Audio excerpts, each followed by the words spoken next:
Okay, so we've got chapter 10. Chapter 10 goes a little bit more into how ventilation respiration actually works. So, first things first, we need to know that ventilation and respiration are different. Ventilation is a process of just moving air in and out, whereas respiration is more on a cellular level, looking at oxygen molecules going in and out and like into the body and out of the body, versus ventilation is just going into the lungs and out of the lungs. Hopefully that makes more sense after this lecture is done. Inhalation is an active process. We use our chest muscles and our diaphragm to draw air into our lungs. And, our chest size increases and it's negative pressure that's kind of pulling that air in. Exhalation is a passive process. All of our muscles start to relax, the size of our chest decreases, and positive pressure then pushes air out of our lungs. Tidal volume is the amount of air that's used in one breath. So however much we breathe in for one breath, that's our tidal volume. Typically that's based on your height and ideal body weight. And then minute volume is the amount of air moved in and out of your lungs per minute. So to get our minute volume, we're going to take our tidal volume. So say our tidal volume is 300 mLs. We're going to times that by however many breaths that we take within that minute. So to say 12. And then that number that we get is our minute volume. Our minute volume, everybody's a little bit different, right? It's not a set like, oh, you're 28 years old and 6 foot tall. Your minute volume is this. It's different for everybody based on a lot of different factors out there. We've got general rules that we follow, but for the most part, it's very individualized. And the minute volume should always be the same. Our body has a lot of different mechanisms that try and maintain what we call homeostasis. So this balancing kind of teeter-totter, right? We try and keep it always at the same. So if we increase our tidal volume, so if we take a big, deep breath, typically, because we are increasing that amount of volume, we're going to decrease the amount of times that we breathe within that minute so that our minute volume is the same. Or vice versa. If we're breathing really fast, we're going to decrease however much we're breathing so that our minute volume stays the same. Now, of course, there are differences here. Say if we're working out or exercising, or if we've got really good cardiovascular health versus really poor cardiovascular health, that all kind of changes stuff. But as a general rule, minute volume should stay the same regardless. Alveoli, remember those are the apples on our lung tree, or the very small sacs at the bottom of our alveoli branches. Those inflate and our ventilator's air moves in and out. And there's a spider web of capillary networks that kind of wrap around them that allow that oxygen exchange to happen on the cellular level.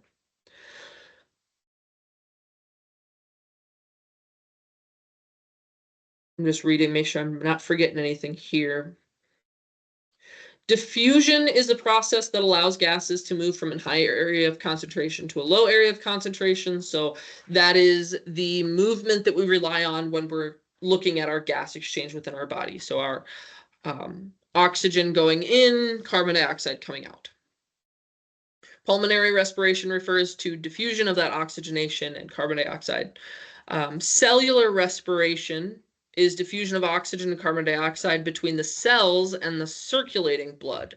So similar process, different location. In order for pulmonary and cellular respiration to occur, the respiratory and circular systems have to work very closely together. That partnership between the two systems, oftentimes we refer to it as a VQ match or ventilation perfusion. Don't ask me why perfusion is shortened to Q.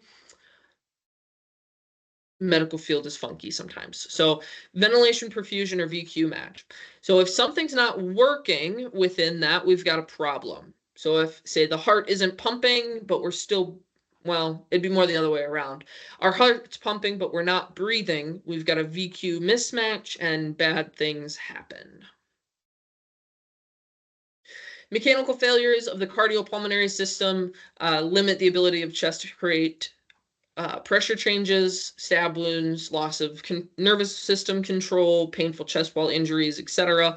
All kind of constrict the amount of air that we're able to get in and out and cause some problems. Anytime there's problems, it's not usually a good thing in the body.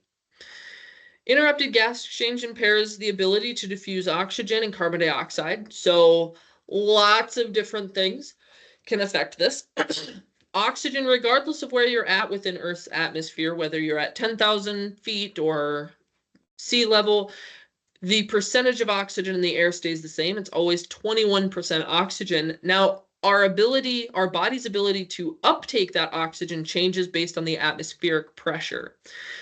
So if we're at 10,000 feet, the pressure changes and our ability for our oxygen to diffuse across those membranes is decreased.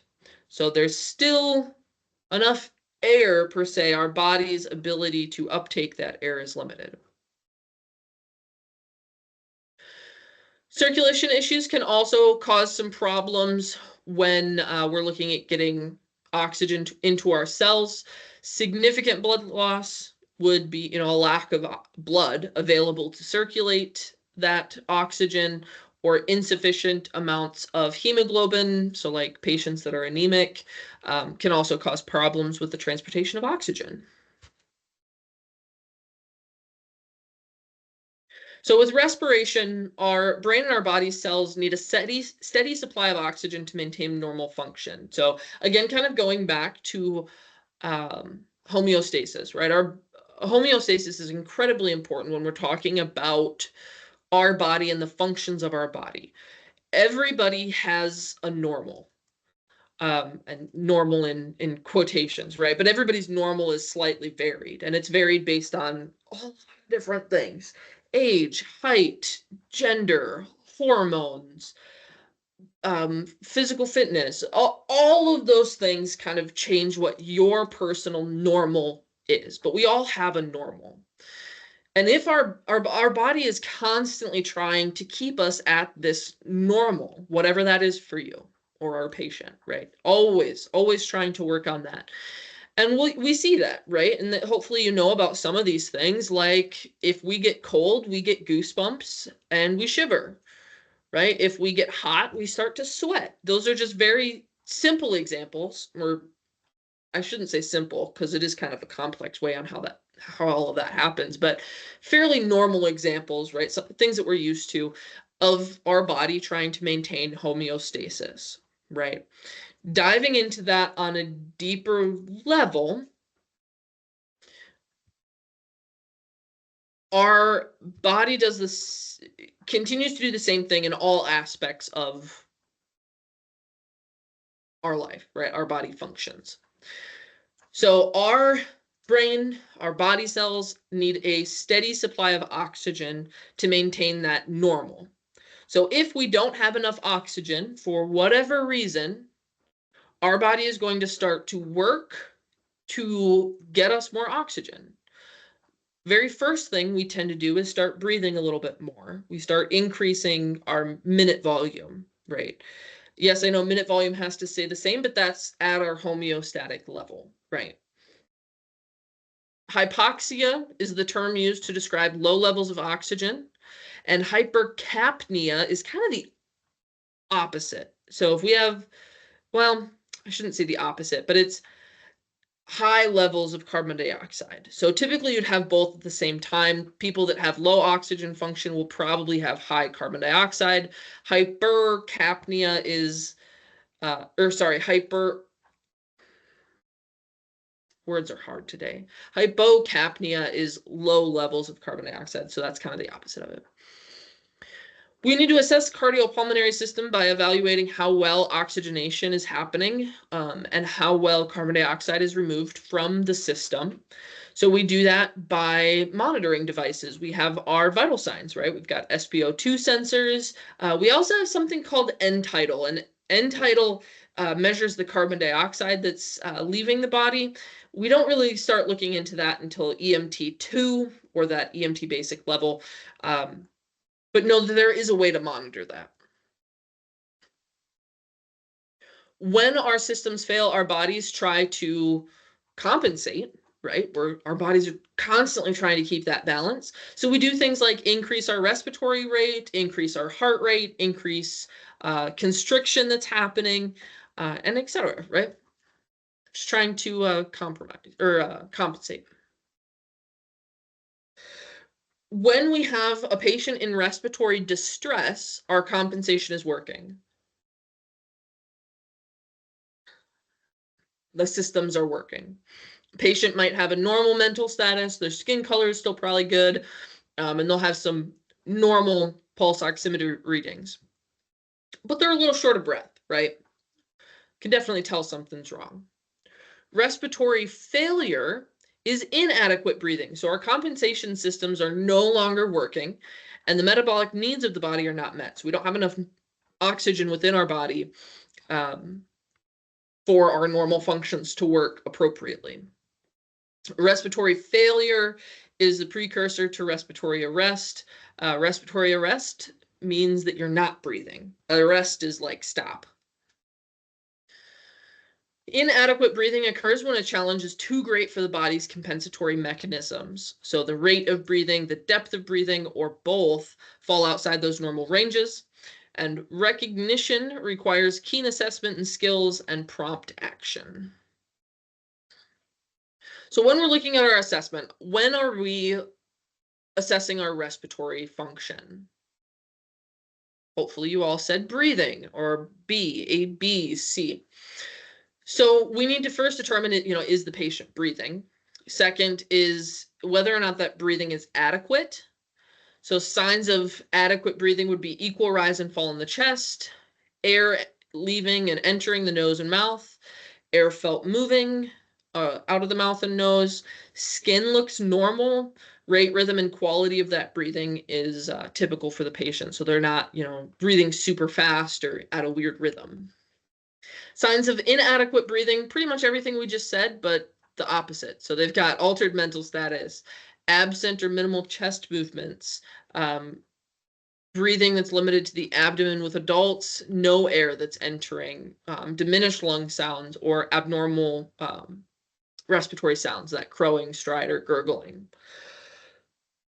Pulse rate slowing is a huge indicator in kids, not so much adults, huge indicator in kids. So if you have a kid that's got a low pulse rate, they'll probably have some breathing issues and vice versa. Other things, rapid or too slow breathing, breathing that's shallow or deep, skin coloration, cyanosis is what we consider that. It's like a blue coloration of the skin. Inspiration or expirations are prolonged, and the patient's not able to speak. All signs of that inadequate breathing. Hypoxia is an insufficient supply of oxygen to the body tissues. So a common cause for this is, patients that are trapped in a fire and there's not oxygen available to them, or if there's a physical obstruction, like in patients that have emphysema, there's a barrier there, an issue with the physical structure of the lungs. A patient that overdoses, or a patient that has a stroke or a heart attack. All things that can cause this hypoxia. First treatment for us, if the patient is experiencing a lack of oxygen, we're going to give them oxygen, right? They don't have oxygen. We have oxygen. So we're going to share. We're going to give them our oxygen, right? So we will do that by, nasal cannula or non-rebreathers, the different equipment that we have. With patients that are not breathing, we're going to provide artificial ventilation. So we're going to do supplemental oxygen for the patients that are breathing. We're just going to increase the amount of oxygen that they get. But with our patients that aren't breathing, we're going to breathe for them. Anytime we have inadequate signs of breathing, we're going to intervene. Something as simple as just sitting the patient up, all the way to putting in supraglottic airways, right? Positive pressure ventilation. So remember we talked about our body and how we breathe, right? We breathe through this negative pressure system. We use our active process of inhalation. We expand our lungs and air kind of flows in, right, through this negative pressure. Positive pressure is a system that we use when we are exhaling. It's a passive process. We deflate our lungs, everything relax, and our air is kind of forced out, this positive pressure. Now, when we artificially ventilate a patient, we are using positive pressure. We are forcing air into their lungs, which goes against the normal for the body, right? And anytime our body is going against something that's normal, there's always some negative effects to that. Now, artificial ventilation is pretty safe for patients. That positive pressure ventilation, there's just certain things that we need to be aware of. A big thing at our level is making sure that we're not overinflating the lungs. So imagine, everybody take a deep breath. Now, once you have a deep breath, take in more air. You'll breathe more. You're probably not really able to do that very well, right? Because you already took a deep breath. Your lungs are already filled. So if you try and force more air into the lungs, you're going to cause some issues, right? You physically are probably not able to do that. But if I was standing next to you with a big bag valve mask over your face and you took a deep breath and then I forced more air in, it's going to cause some problems. And it causes what we call barotrauma. It can cause issues with those alveoli. You can actually pop those alveoli sacs and cause some physical damage as well. So that's a big thing with us as EMRs using positive pressure ventilation. We never want to overinflate. Never want to overinflate. So negative effects, cardiac output is another one. If you create that barotrauma, it has some negative effects with the cardiac system. Gastric distension is another one. If we're breathing for our patient, we don't really know where the air is going, right? It's just going into their pipes. We hope it's going into their lungs, but there's two pipes there, right? We've got our trachea that goes into the lungs and the esophagus that goes into the abdomen, or into our stomach. So it's going down both pipes, right? Unless we've got a tube in there to specifically direct it. So that's causing problems as well. You can also cause some vasoconstriction too. Big one is overinflating the lungs.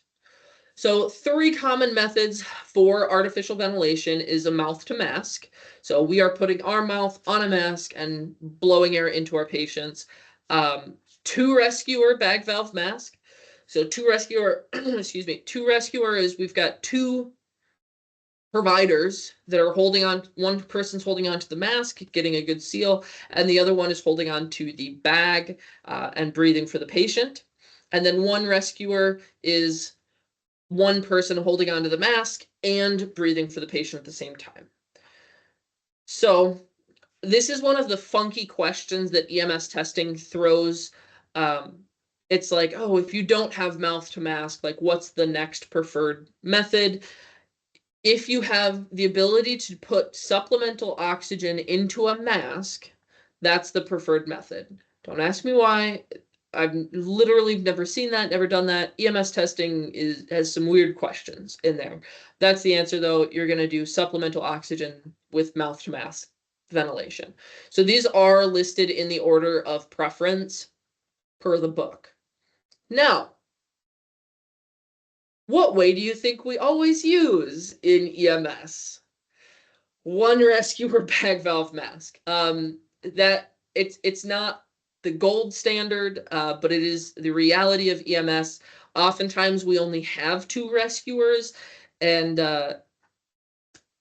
we try and we're trying to save the patient, so we're kind of cutting corners a little bit here and there, but our results are good. So 1 rescuer is typically what we use in real life, but mouth to mask 2 rescuer is the preferred. All right, mouth to mask or 2 rescuer bag valve is preferred. The idea with 2 rescuers, you're going to get a better seal versus the 1 rescuer. If your patient is vomiting or has vomit in their airway, we don't want to push more air into their airway, right? We're going to suction first. To ensure adequate ventilations, we're looking for equal rise and fall of the chest, or rise and fall of the chest if they have some sort of trauma inhibiting the equal part, and ensure that the rate is sufficient. So with adults, we're going to do every 5 to 6 seconds. And the reason it's a range is because we can look at our SpO2, we can look at end tidal for our EMT2 students, and we can use some critical thinking to change that ventilation rate. Inadequate ventilation occurs when the chest doesn't move, air escapes, or the rate is too fast or slow. So that is super common that we see in, I don't want to say inexperience because it happens to everybody, but I don't know about you guys, but once you get into your roles as EMRs, once you start getting on scenes, especially the bad scenes, there's a lot going on, right? And again, I don't know about you guys, but I get distracted pretty darn easily.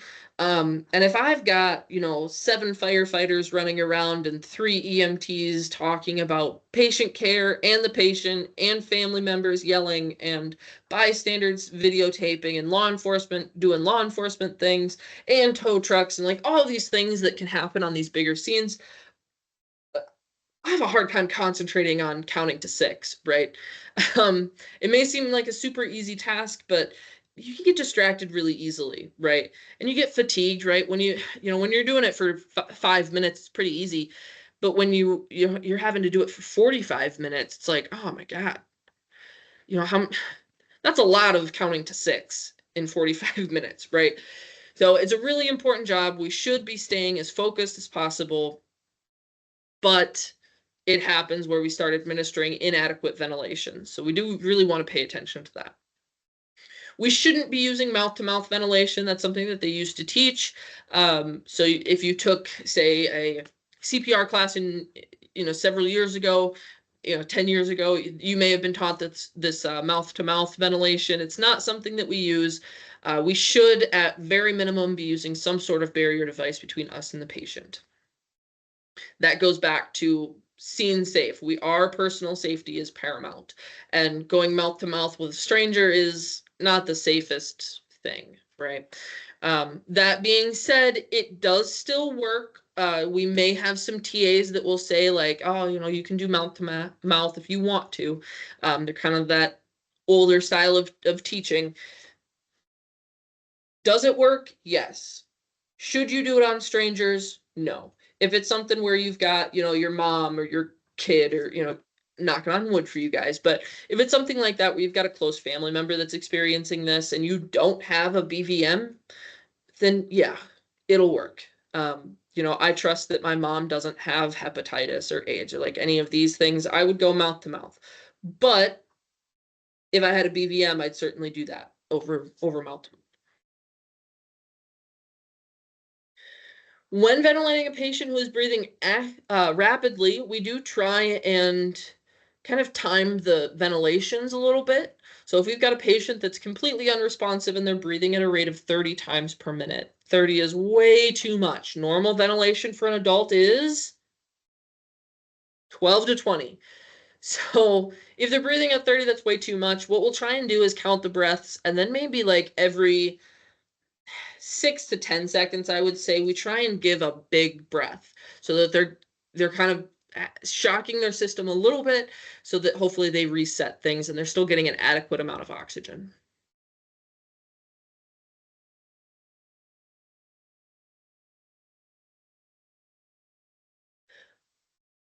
Can we ventilate patients that are alert?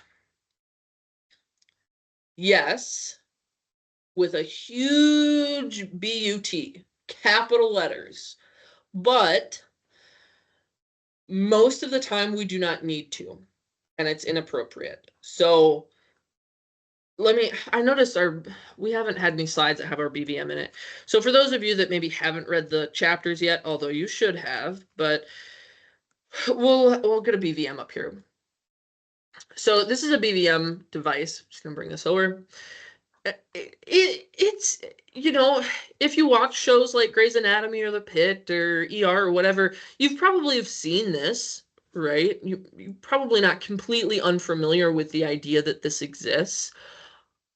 but it's kind of scary, right? Like if I come at your face with this, say if I'm, I don't know why I would be sitting next to you right now, but if I was around you and I had a BVM and I just came up to you with this, it'd be pretty freaking scary, right? And it would cause even more anxiety. And if we think about it, most patients that are awake and breathing too fast,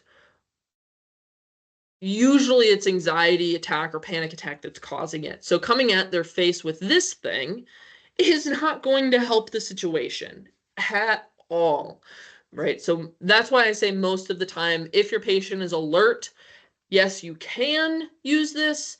Should you use it? Probably not. It's just going to cause more anxiety and make the problem a lot worse. So in those situations where you do have a patient that's alert, and they're just breathing too fast at that, 30 times per minute, the first thing we want to do is just try and talk them down, right? We're going to talk to them. We're going to go through some different breathing techniques, breathe with me, those types of things.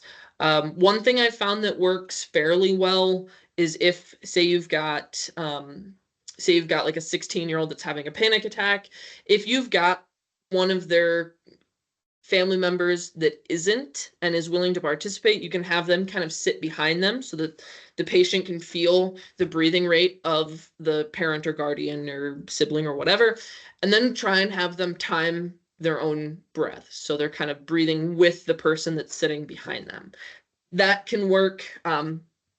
Not always a super realistic thing in the setting, but if you do have the ability to do that, it does work.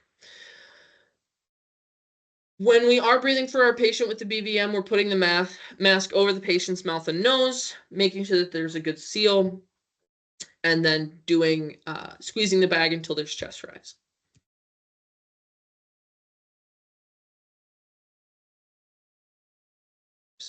My clicker is not working. There we go. So when we're breathing for a patient or ventilating for a patient that's breathing slowly, if they are still breathing, we do still like to try and breathe with them, and we'll just maybe add an extra breath or two in there. But we're still trying to go at that rate of 5 to 6 times per minute.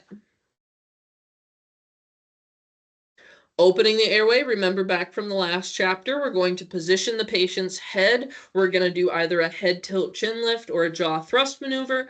We're going to put in an airway adjunct like an NPA or an OPA, and then we're going to put the bag valve mask over the top and start breathing for our patients. We always want to do that positioning first. Ramp position is incredibly helpful with all patients they're finding, not with just obese patients. Incredibly important with obese patients, but works for everybody. Raising that patient's torso to about a 45-degree angle. So if you are laying flat, regardless of your size and shape of your body, you are breathing against the weight of your chest. Now, for some people, that's hardly anything. For other people, that's a lot of weight, right? So to elevate the patient's torso at a 45-degree angle, it shifts the momentum of that weight from straight down on the patient's chest to down towards their abdomen slightly, and it makes it a little bit easier for them to breathe. So that's one of the reasons why we want to sit our patients up. Sealing of the mask, typically we do a C and E technique. That's what your book suggests. It's a C with your index or your pointer and your thumb around the patient's nose and mouth, and kind of pushing down slightly on the patient's mouth. And then the E comes from the last 3 fingers. That's going to wrap around their jaw and pull up into the mask. So you're pushing and pulling with your fingers. It takes a minute to kind of get used to that motion, but it does work very well for getting that good seal. Gold standard is to use both of your hands to get a good seal and have somebody else ventilate the patient. Reality, oftentimes we do it with one hand and ventilate with the other. Now there's another technique out there called the OK technique. Oh, everybody knows okay symbol, right? If we're going to put our hands up and do an okay, that's more of the positioning that they want for your fingers. Instead of doing an open C, you close it and do an okay positioning, and you wrap kind of your finger all the way around and push down, and then we still have that E on the side where we can lift up into the mask. Whatever works for you. The other thing to note is that, you know, everybody's face sizes are slightly different. We've got really skinny faces, we've got really, you know, round faces, we've got long faces, lots of different structures out there, right? We've got people with beards, we've got teeth versus no teeth. All of those things change how the seal of that mask is going to work. The other thing is you are a factor as well. You all have different hand sizes. You know, some of you might have arthritis and it might be hard to get your hand into a certain position. Other people might have really tiny hands and it might be hard to wrap your hands around the mask of a patient that's really big, right? All of those things are kind of taken into account. So at the end of the day, we just have to do what works, you know. So if we have to use 3 people to get a good seal, we can do that. A lot of people say that that's what scares them about EMS is the amount of variability. That's what I love about EMS is that we have to think. We're in the medical field doing cool things, saving people here and there, and we have to think and adapt to our situation. And I love that we can think, right? We're not just taking orders or doing what the book says. We're turning the scene into something that works for whatever the situation is. I love that.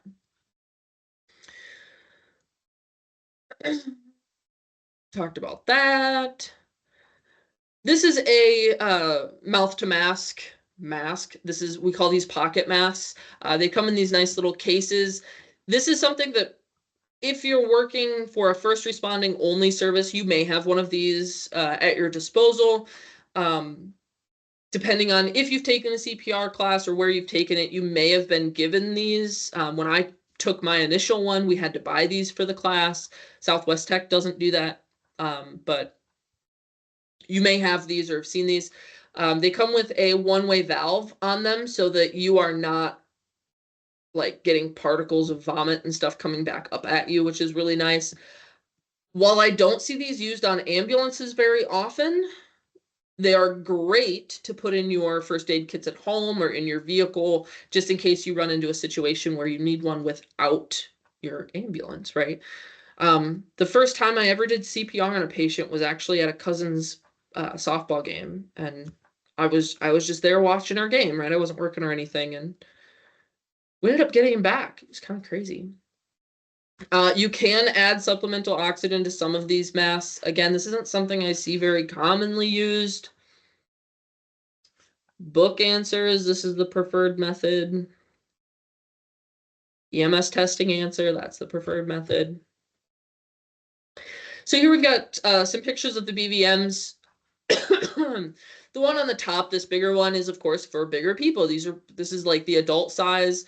And then we've got our child size and our infant size.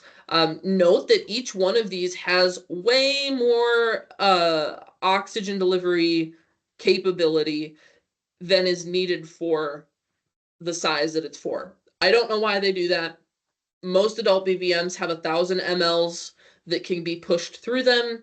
Most adults only need about, what is it, like 300 to 700 mLs. So it's easy to overinflate a lung with these. So we need to be careful when we use them.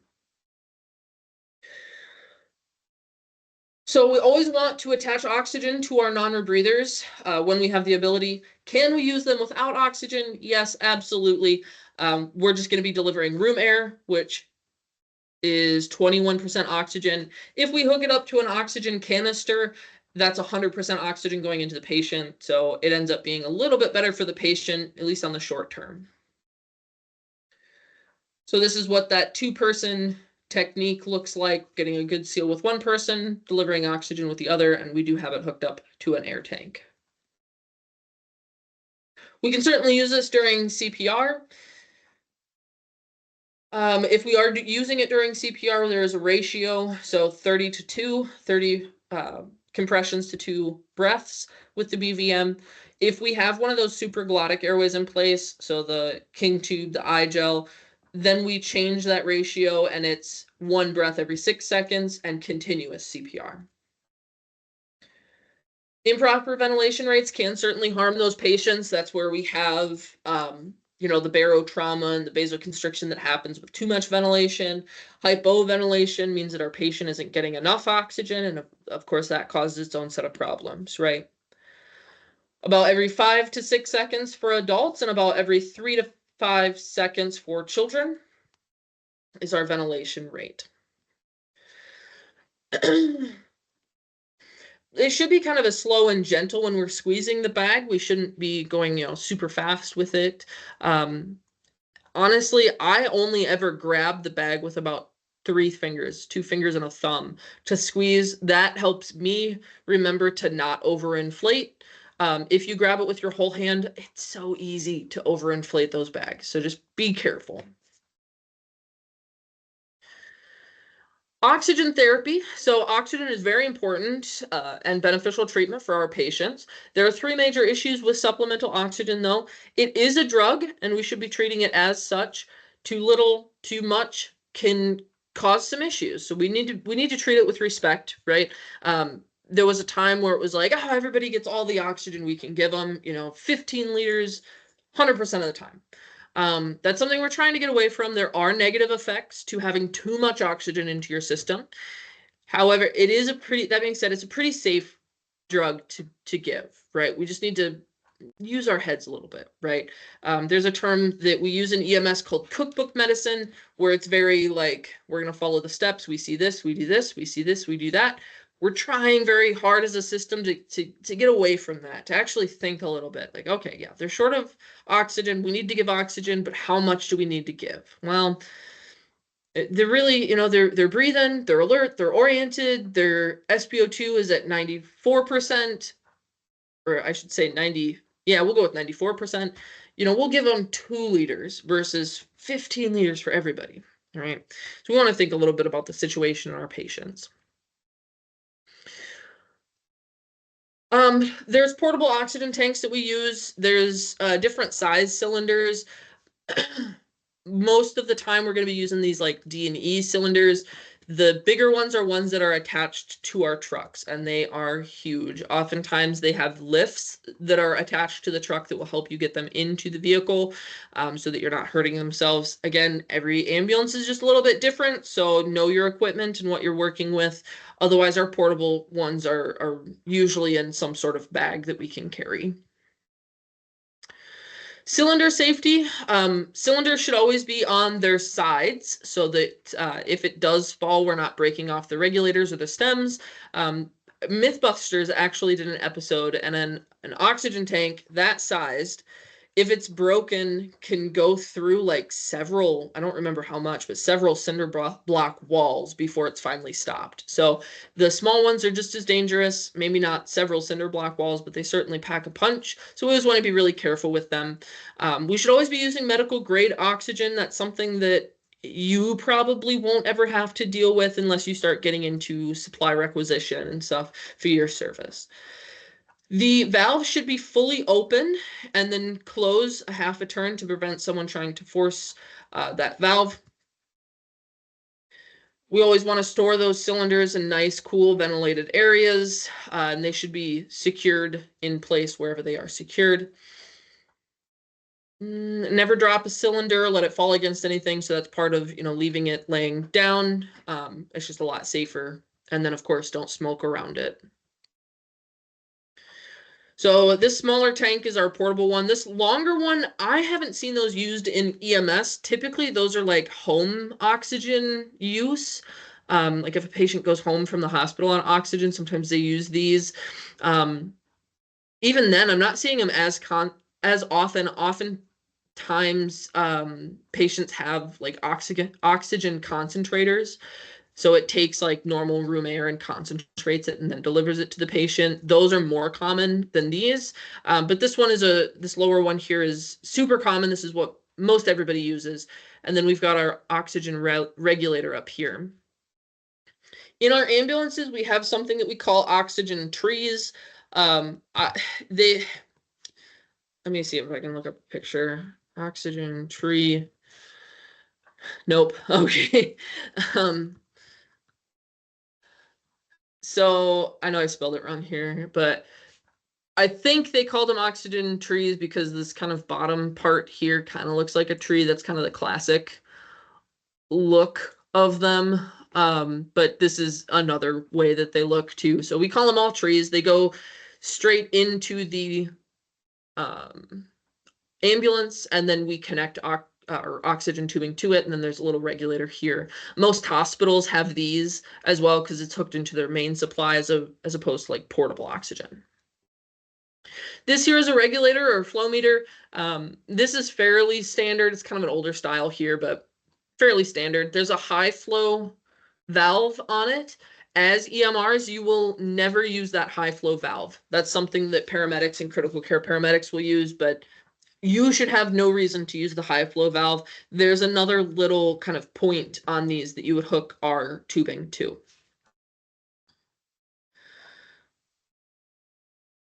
Come on, there we go.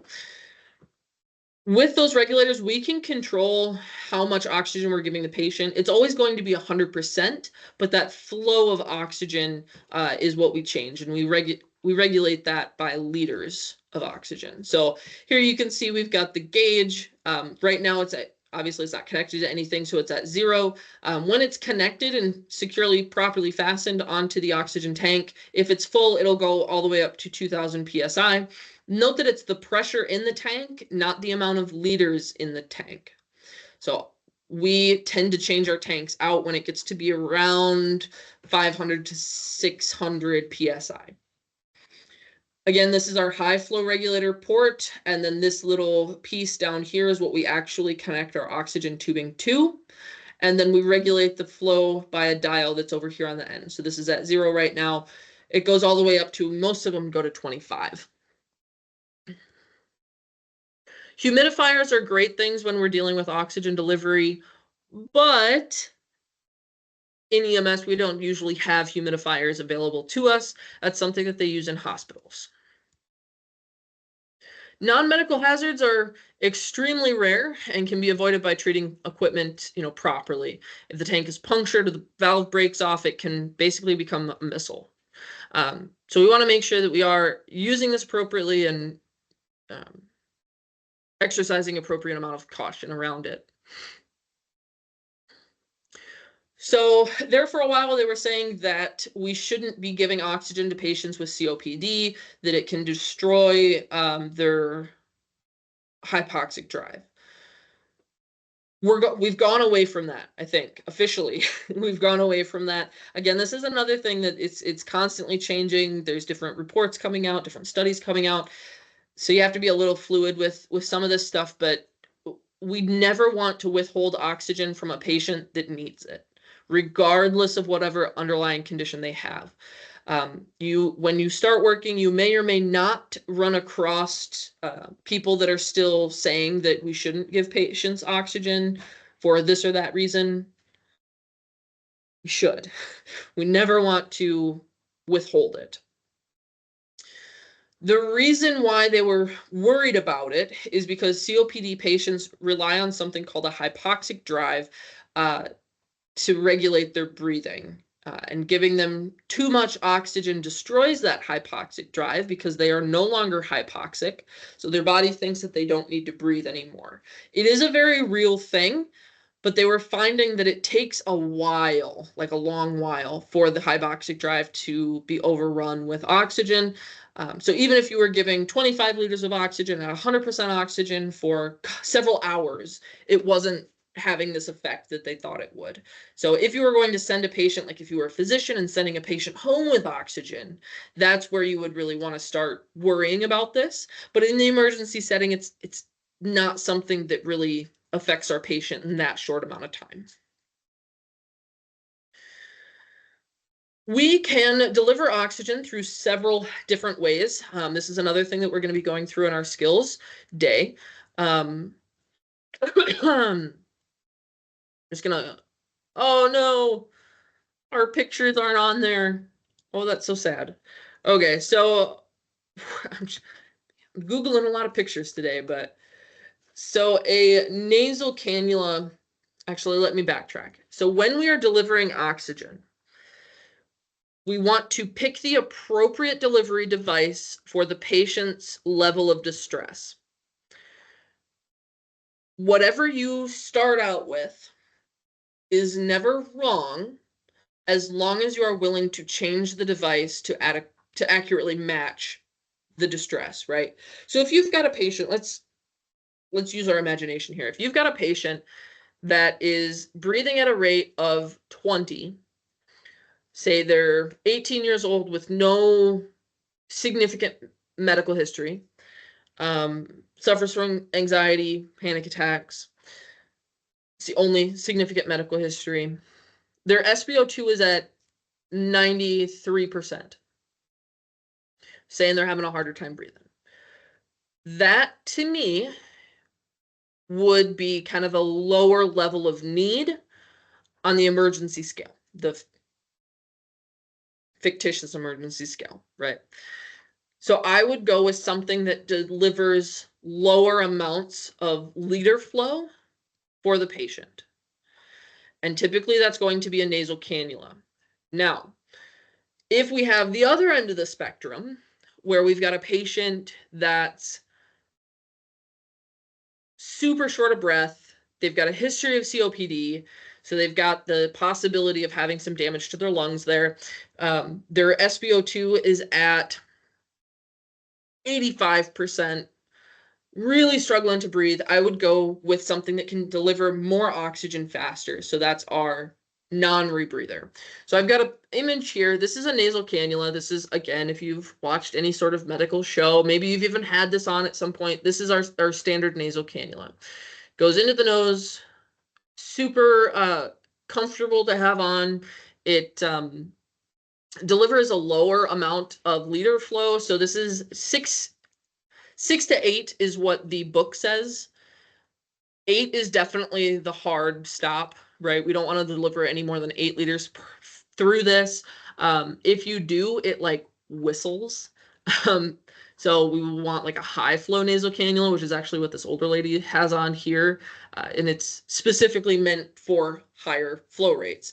Standard flow rate 6 to 8. That being said, can we deliver less than 6 liters of oxygen through this?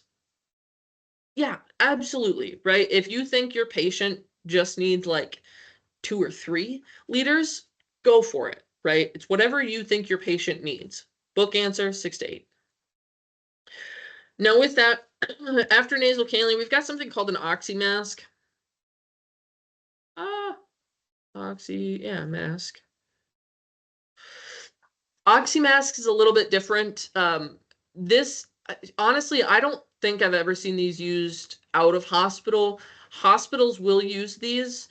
They can deliver higher flows of oxygen, but you're no longer rebreathing the oxygen. So if you notice, they've got some pretty big holes there. So it increases the amount of oxygen available to you. It's not as invasive. It's still pretty comfortable to wear, right? It's not as scary. I want to say it's like 8 to 12 or something like that you can put through an oxy mask. And then we've got our non-rebreather mask. So this one has a bag attached to it. That bag needs to be inflated before it's put on the patient. These aren't as comfortable. It's a little bit heavier on the patients, but this can deliver however much oxygen you want. So 10 is the low number, but if you want to go up to 25, you can go up to 25 with these. So 10 to 15 is typically what we say for the non-rebreathers. Okay.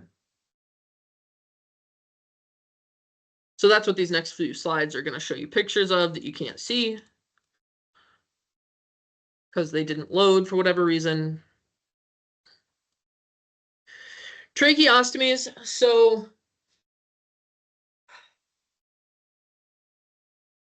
there are specific masks for tracheostomies. So the stoma is the hole in the throat left after a tracheostomy. There are people that walk around with those. Every once in a while you'll see them, right? There's a specific mask that you can put over those holes. However, We hardly ever see them, out of the percentage of calls that we do, maybe you'll have 1 in 5 years, maybe even more than that, one in 10 years that you would actually need a tracheostomy mask. So it doesn't justify the cost. And that kind of sounds horrible to say, but when you're spending, hundreds of dollars on something, maybe even more on something that you're not using and it's just going into a landfill afterwards, it's hard to justify it.